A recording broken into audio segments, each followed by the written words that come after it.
Hey everyone, and welcome back to Mind and People.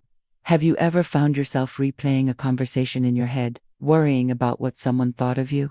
Or maybe you held back from doing something you loved because you were afraid of being judged? If that sounds familiar, you're not alone. This constant need for approval can feel like an invisible cage, holding us back from living our most authentic, joyful lives. But what if I told you that you hold the key to unlock that cage? Today, we're diving deep into the psychology behind why we care so much about others' opinions and, more importantly, how to break free. It's not about becoming cold or indifferent. It's about shifting your focus from external validation to internal self-worth. It's about finding a sense of peace that doesn't depend on anyone else's applause. So, let's start with the big question. Why are our brains so wired to seek approval? It all goes back to our early human ancestors. For them, being part of a tribe wasn't just a social preference, it was a matter of survival. Being accepted meant access to resources, protection, and community. Rejection, on the other hand, could literally be a death sentence. This deep-seated need to belong is hardwired into our DNA. In the modern world, while we're not usually fighting off saber-toothed tigers, that same part of our brain, the amygdala, still lights up when we perceive social threats like disapproval or judgment. It triggers a fear response, making us anxious about saying or doing the wrong thing. The problem is, our brain often can't tell the difference between a life-threatening situation and a snarky comment on social media. It just feels like a threat, and our instinct is to conform to stay safe.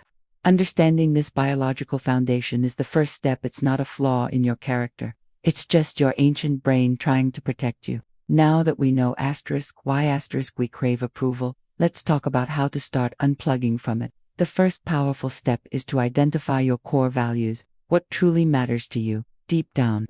Is it kindness, creativity, integrity, adventure, or personal growth? Take some time to really think about this and write down your top 5 values. These values are your internal compass. When you're faced with a decision and find yourself worrying about others' opinions, check in with your compass. Does this action align with your core values?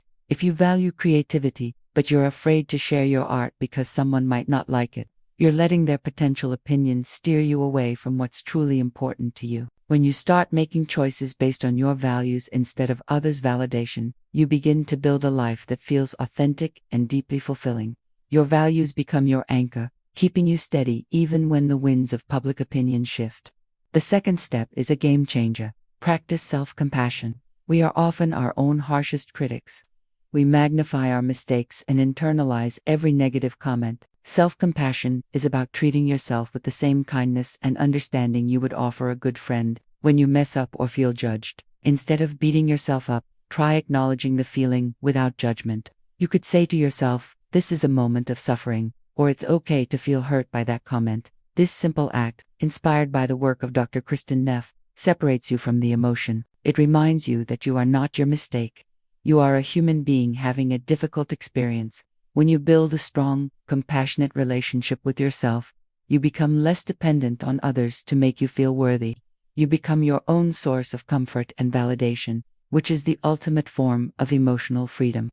The third practical step is to consciously curate your social circle. As the saying goes, you are the average of the 5 people you spend the most time with. If you are constantly surrounded by people who are judgmental, critical, or negative, it's going to be incredibly difficult to stop caring about their opinions. Their energy will seep into your mindset. Start paying attention to how you feel after interacting with different people. Do they lift you up, support your growth, and accept you for who you are? Or do they leave you feeling drained, anxious, and self-conscious? It might be time to set some boundaries or lovingly distance yourself from those who consistently bring you down. Seek out friends and mentors who champion your authenticity. When you're surrounded by people who celebrate you for being you, the opinions of outsiders begin to lose their power. Your supportive community becomes a buffer against negativity. The fourth step is to embrace imperfection and reframe failure. The fear of what others think is often rooted in a fear of looking foolish or failing publicly. Perfectionism is the ultimate trap set by the need for approval. We believe that if we can just be perfect, we'll be immune to criticism. But perfection is an illusion, and the pursuit of it is exhausting. Instead, let's reframe failure not as an endpoint, but as a data point. Every time you try something and it doesn't go as planned, you've learned something valuable. You've gathered information for your next attempt. The most successful and admired people in the world have failed more times than most of us have even tried. They just didn't let the fear of what others would think stop them from getting back up. So, give yourself permission to be a beginner. Give yourself permission to be messy and imperfect. True confidence isn't about knowing you'll never fail. It's about knowing you'll be okay even if you do. Finally, the fifth and most crucial step is to take small, consistent action.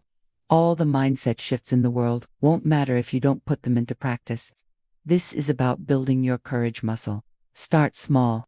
Wear that outfit you love but were afraid was too much. Share a creative idea in a meeting.